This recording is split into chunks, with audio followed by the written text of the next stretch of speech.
Hello everyone, आज हम लोग समझेंगे कि बिना फार्मूला के यूज किए हम लोग कैसे बना सकते हैं, प्रॉफिट एंड लॉस को कैसे निकाल सकते हैं। ठीक है, कई बार ऐसा एग्जाम में देखने को मिलता है कि हम लोग जब भी एग्जाम में बैठते हैं तो फार्मूला याद नहीं रहता। उस स्थिति में हम लोग कैसे बिना फार्मूले के भी प्रॉफिट एंड लॉस निकाल सकते हैं। ठीक है, चलिए हम लोग क्वेश्चन के माध्यम से समझते हैं।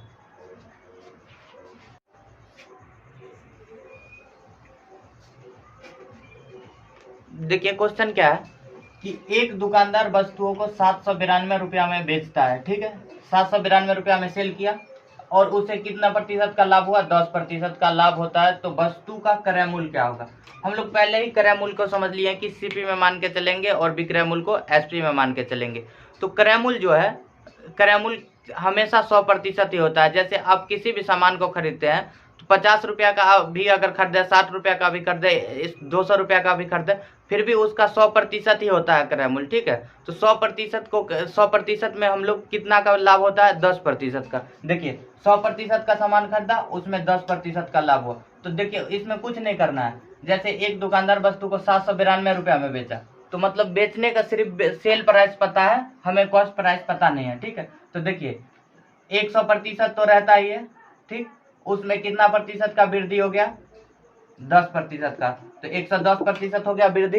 ठीक है, लाभ 100, लाभ हो गया 100 का खरीदा हुआ। ठीक है, 100% में खरीदा, 10% का लाभ होता है तो कितना हो जाएगा? उसमें 10 ऐड हो जाएगा तो 110% हो गया। तो 110% में ये कितना? 792 रुपया में बेचा तो इसके पास कितना आ गया? 110%। ठीक है, तो अब क्रय मूल्य क्या है, 100% क्या है? ठीक है, हम लोग समझेंगे कि 100% क्या है।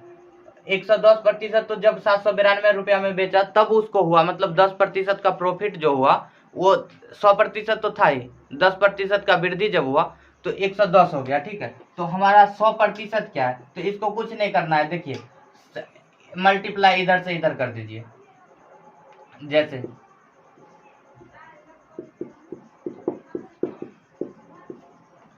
110 को नीचे ले आइए। ठीक है, देखिए मल्टीप्लाई कर दीजिए इधर से इधर और इधर से इधर। इधर कुछ नहीं है वाट, तो इसको हम कैसे निकालेंगे? 0 से 0 काट दीजिए, 11 से इसको 72 बार में कट जाएगा। ठीक है, 10 इंटू 72 कितना हो जाएगा? 720 निकल गया हम लोगों का सीपी। सीपी बराबर कितना आ गया? 720। क्रय मूल्य कितना आ गया? 720। अब हम लोग इसी तरह का क्वेश्चन, एक और क्वेश्चन देखते हैं। ठीक है,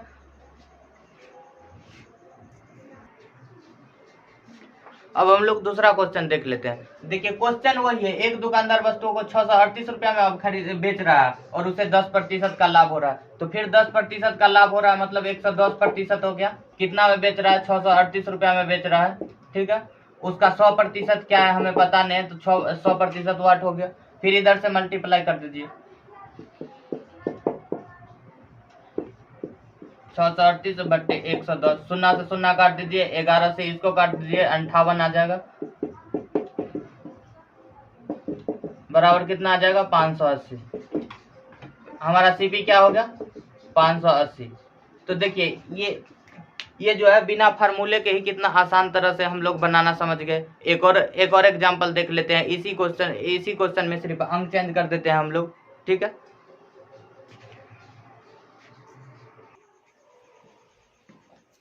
देखिए फिर दूसरा क्वेश्चन देख लेते हैं। क्वेश्चन वही है, एक दुकानदार वस्तुओं को 484 रुपया में अब बेचता है और उसे 10% का लाभ होता है। तो क्या हो जाएगा? प्रतिशत कितना हो जाएगा? 110% हो जाएगा। और कितना में बेच रहा है? 484 रुपया में बेच रहा है, तब कितना का फायदा हो रहा है? 10% का। तो हमारा क्रय मूल्य क्या है, मतलब 100% जो है वो पता नहीं है, तो वो निकालना है। तो देखिए 100% जो है ये निकालने के लिए फिर वैसे ही मल्टीप्लाई कर दीजिए जैसे पिछले सवाल में किए थे।